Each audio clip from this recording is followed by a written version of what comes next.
Next up, we got banned accessories in the NFL. Now, y'all let me know about y'all accessories y'all used. See, me personally, bro, I didn't really use accessories. Like, I was just sweet. You know what I'm saying? I didn't have to worry about looking sweet and stuff like that. I had like normal accessories, literally, like normal accessories. You know what I'm saying? I didn't really care that much. But me now, though, like if I was still playing football now, I would be looking sweet though. You know what I'm saying? I would be looking sweet. But when I was a kid, I didn't really care about looking sweet. I was just out there being sweet. And that's all that matters.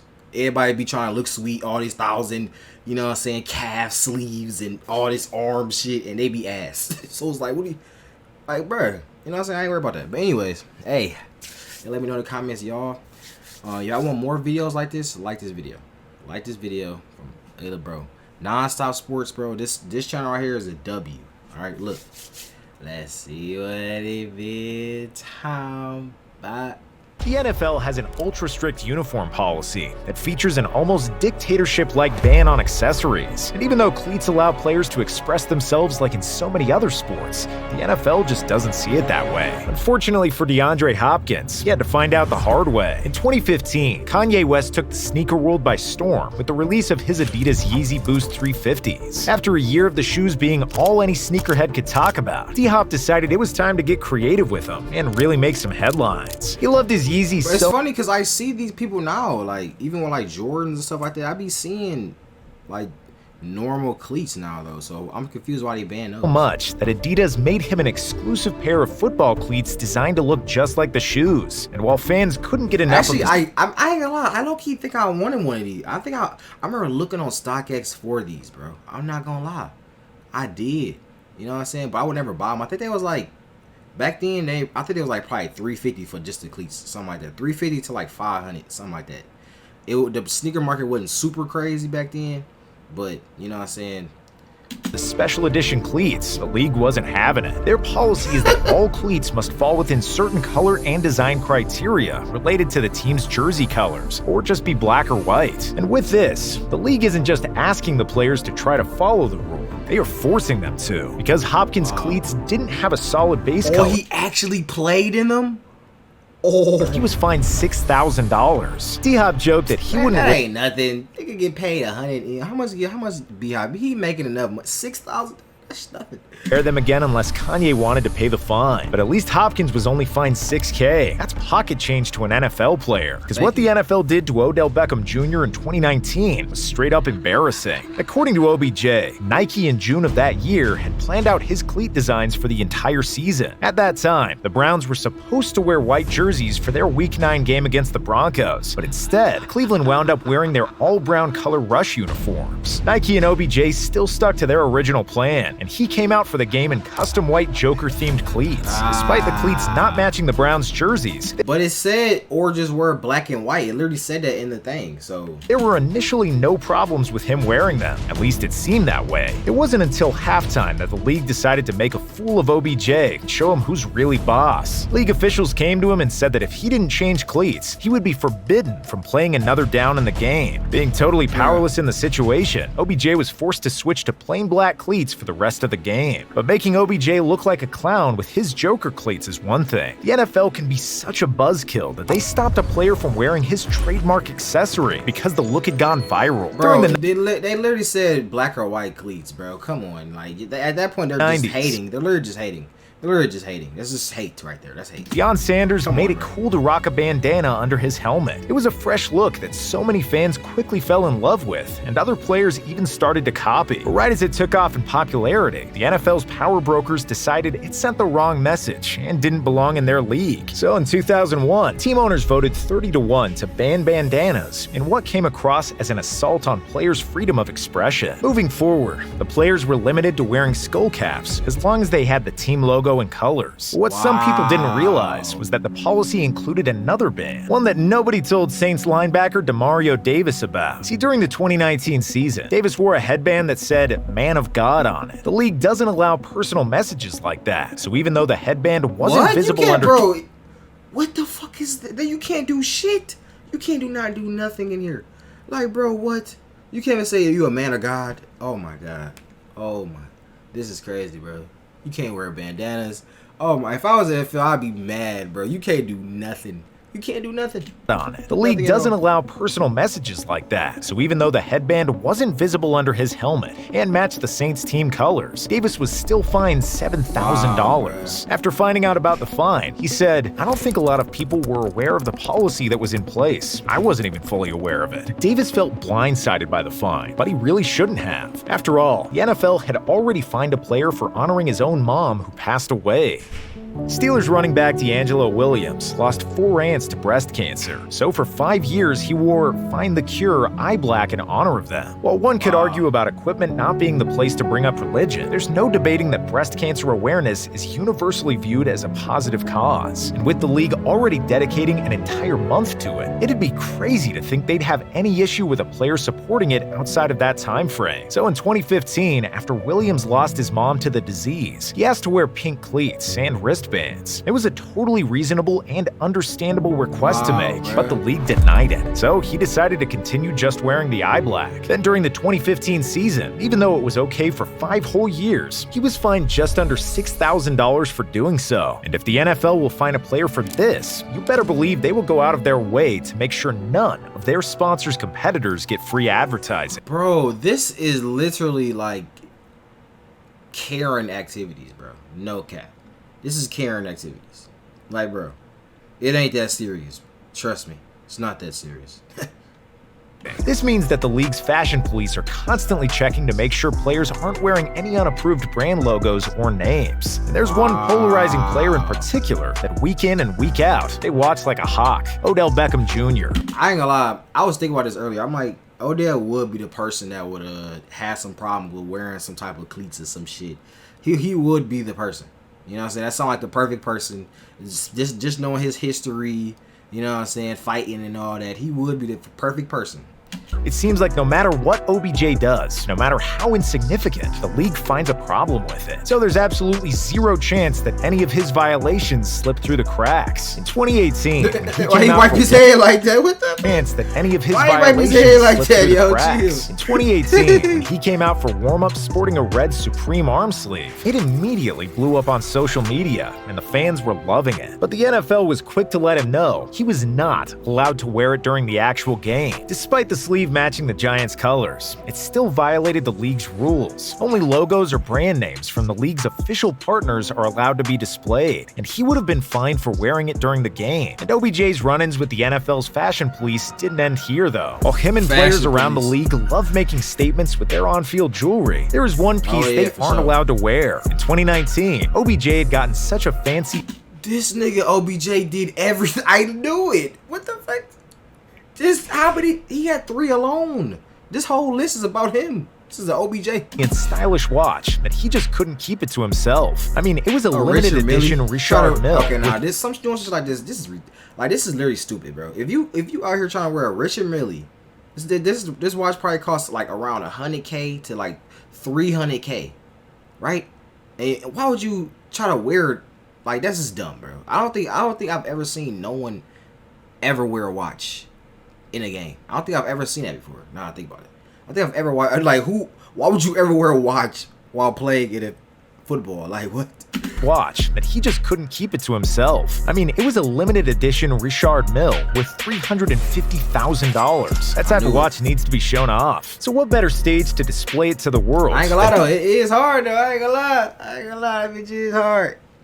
So you would think that the NFL would just be like, okay, you know what I mean? If you are sweet, you know what I mean? If you sweet, okay, you can get away with it because you sweet, you making plays, you know what I mean? You know, the people who at the higher stature just get off, bruh. Same with girls, you know what I'm saying? Pretty privilege. That's just what happens. That's just what happens.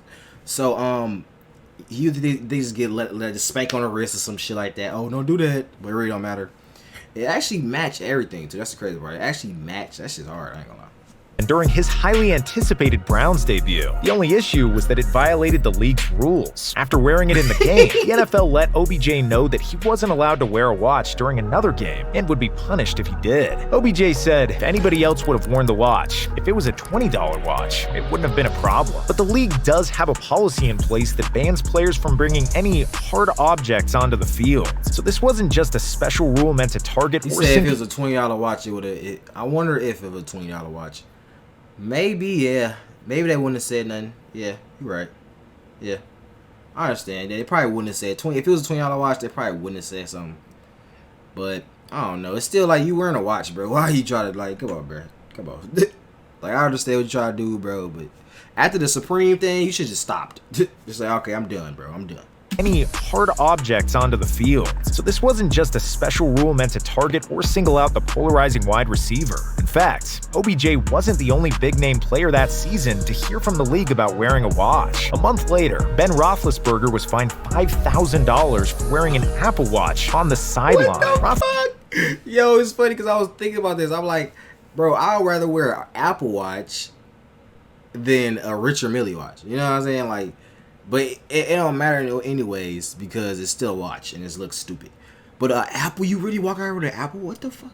Roethlisberger wasn't even in uniform for the game since he was on the IR. But because he wasn't playing, simply wearing a watch wasn't the issue. See, the league doesn't care if injured players, coaches, or other staffers on the sideline know what time of day it is. But what the league does care about is cheating. And with it being an Apple Watch, it has the ability to send and receive messages, which could lead to a competitive advantage. As a result, the NFL prohibits... Nigga, what? To who? How? What are you talking about? How? How? Who gonna text the quarterback in the middle of the play? Like, what the fuck you talking about?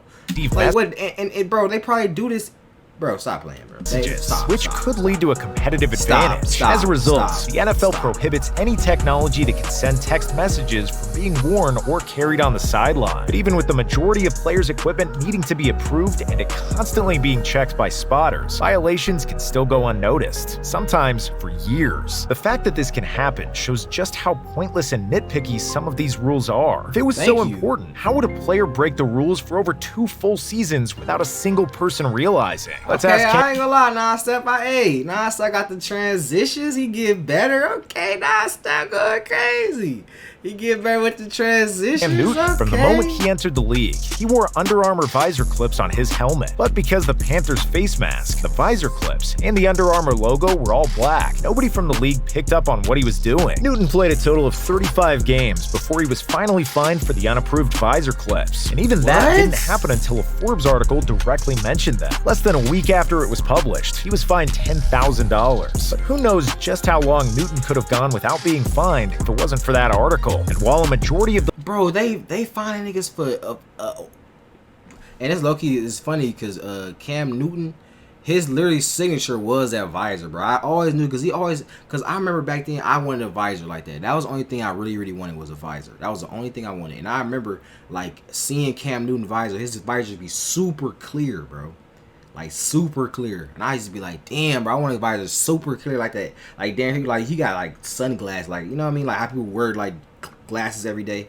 That's how I was thinking about how it was gonna be. You know what I'm saying? And they really did off the watch clip. Like what the clips? Like it's not that serious, bro. Just how long Newton could have gone without being fined if it wasn't for I think honestly, bro, you wanna be honest. Bro. It sounds like some stuff that only happened, you know what I mean, to black people, bro. Like it's some type of, I don't know, I ain't gonna say racism going on, but it's like it's something, bro. It's something. Cause it's like the shit is so small, bro. It really do not matter. It don't matter. So why is it like for that article? And while a majority of the league's rules apply to on-field apparel and equipment, the NFL's control stretches way beyond that. If cameras are on and people are watching, the league is going to have a say in what players bring attention to. During the Super Bowl 41 Media Day, Bears linebacker Brian Urlacher showed up sipping on his favorite drink and wearing a matching hat to go with it. But as harmless as drinking vitamin water and wearing a vitamin water hat may sound, that vitamin water was about to be the most expensive drink of Urlacher's life. Even outside of game action, NFL rules prohibit gear that advertises any product that isn't a designated league sponsor. Yeah, see, now that's something I do agree with. I do agree with that for sure. Like sponsorships and shit like that, I understand that. Cause they're literally paying and you're literally giving them free promo. That's what it is. You're giving somebody free promo.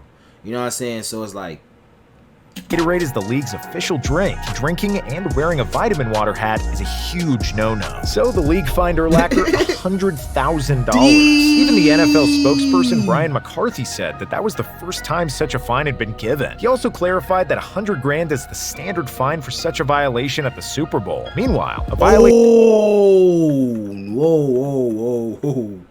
$100K? And since Gatorade is the league's official drink, drinking and wearing a vitamin water hat is a huge no-no. So because the Gatorade is the official drink. Dang, that's crazy. Nah, I ain't gonna lie. This kind of made me want to take back what I said about the racism shit. I ain't gonna lie. Because shit. The NFL don't play no games, bro. I'm damn near scared to react to their videos at this point. You know what I'm saying? Like they gonna try to take my channel or something. And it's actually funny because I got strikes from the NFL. Bro, it was like, I think it was last year. It was last year AFC videos. AFC Championship and stuff like that. I literally got a strike. Like, I think it was one. It was one. Maybe it was two. I don't know. I forget, bro. I got a strike for it, bro. I remember I was so mad, bro. Because I'm like, why did I get a strike? Like, what did I do? You know what I'm saying?